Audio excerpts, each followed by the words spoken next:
Syndicate వ్యవస్థతో aqua రంగం నాశనమైపోయిందని aqua రైతు జిల్లా నాయకులు దెందుకూరి సత్యబాబురాజు అన్నారు. డాక్టర్ బిఆర్ అంబేద్కర్ కోనసీమ జిల్లా కలెక్టర్ కార్యాలయం వద్ద ఆక్వా రైతులు ఆందోళన చేపట్టారు. ఆక్వా రైతులకు ఇచ్చిన హామీలు వెంటనే నెరవేర్చాలని నాగభూషణం డిమాండ్ చేశారు. వెంటిలేటర్పై ఆక్వా రంగం ఉన్న ప్రభుత్వానికి చీమ కుట్టినట్లు లేదని విమర్శించారు.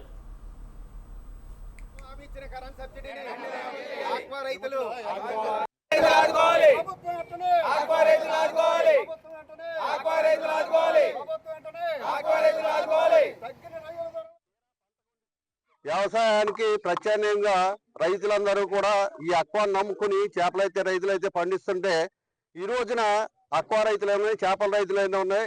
పంట వేసే ముందు రేటు ఆశ చూపి అంటే సుమారు ఇవాళ రొయ్యలు ధర ఉందంటే 450 రూపాయలు 550 రూపాయలు అన్సీజన్లో ఆశ చూపి ఆ ఆశ తొలవగా లాభాల పంట పండించవచ్చని రైతులు పండిస్తుంటే తీరా పంట పండించిన తర్వాత ఈ రోజున కేజీకి 70 రూపాయలు అంటే టన్నుకు 70,000 టన్నుకు 70,000 రూపాయలు తగ్గించి సుమారు నెలకి 1,00,000 టన్నులు ఉత్పత్తి చేసే రైతుల సంపదనంతా కూడా ఈ వారం రోజులు కొల్లగొట్టారంటే ఇది అత్యంత పెద్ద కుంభకోణం. అటు నరేంద్ర మోడీ గారు కూడా విదేశీ ద్రవ్యం దేశాభివృద్ధికి విదేశీ ఆర్జించే ఉద్దేశంలో బంగారం కూడా కొనొద్దని స్టేట్మెంట్ ఇస్తుంటే వేల కోట్లు డాలర్ల పంట పండిస్తున్న రైతుల్ని ఈ వేల కోట్ల డాలర్లో ఎక్స్పోర్ట్ కారణమైన రైతుల్ని సడన్ గా నడ్డి విరిచారంటే సుమారు నెలకి 1000 టన్నులు పండించే రైతుల్ని దోచుకుంటున్నారంటే ఏ కారణం లేకుండా. కారణం అంటే ఏంటి?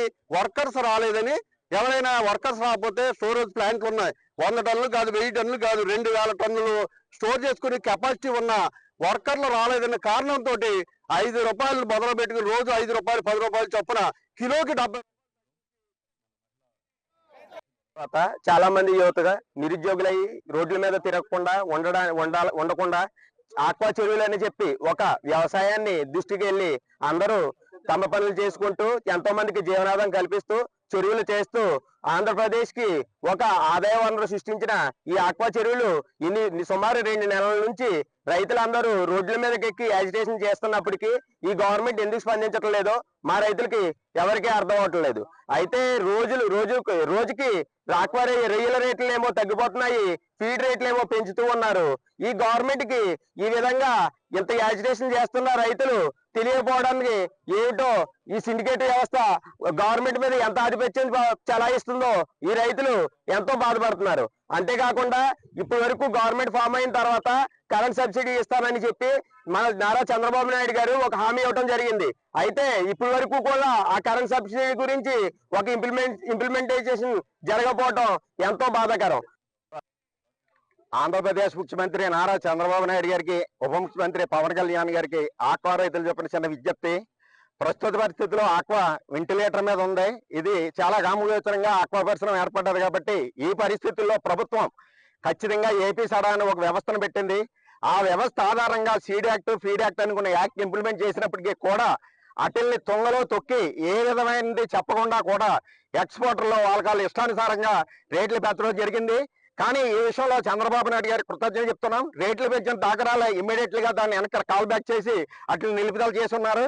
కానీ ఆ నిలుపుదల చేసిన కారణంగా రైతులు ఎంతకన్నా ఏం చేస్తారన్న ధోరణితో ఈ మేతలను పక్కనెట్టి కౌంటర్ రేటు 270 రూపాయలు అన్న రేట్ ని ఏదో మాది డాలర్ వ్యాపారం, మాది ఏదైనా సరే ఎక్స్పోర్ట్ అయ్యి వ్యాపారం అయినప్పటికీ కూడా ఏదో డైలీ మార్కెట్ లో జరిగే వ్యాపారం లాగా రోజుకి 5 చెప్పని టన్నుకి 270 నుంచి అలా 220 కుదించడం జరిగింది. దానివల్ల రైతులు చాలా అపారమైన నష్టం కలుగుతున్నారు. కానీ దీనికి ఒకటే ఉదాహరణ, ఎక్స్పోర్టర్లు ఫీడ్ మిల్లల్లో వీళ్ళందరికీ ఎక్స్పోర్ట్ కంపెనీ ఫీడ్ మిల్లు ఉండబట్టి ఒక సిండికేట్ గా ఏర్పడి వీళ్ళు ఖరీదు చేసినా మేమే ఖరీదు చేయాలి, రేమి మేత అమ్మినా మేమే అమ్మాలి, మాకు మేము తప్ప మీరు గచ్చండ్రో లేదన్న పరిస్థితుల్లో వ్యవహార శైలిలో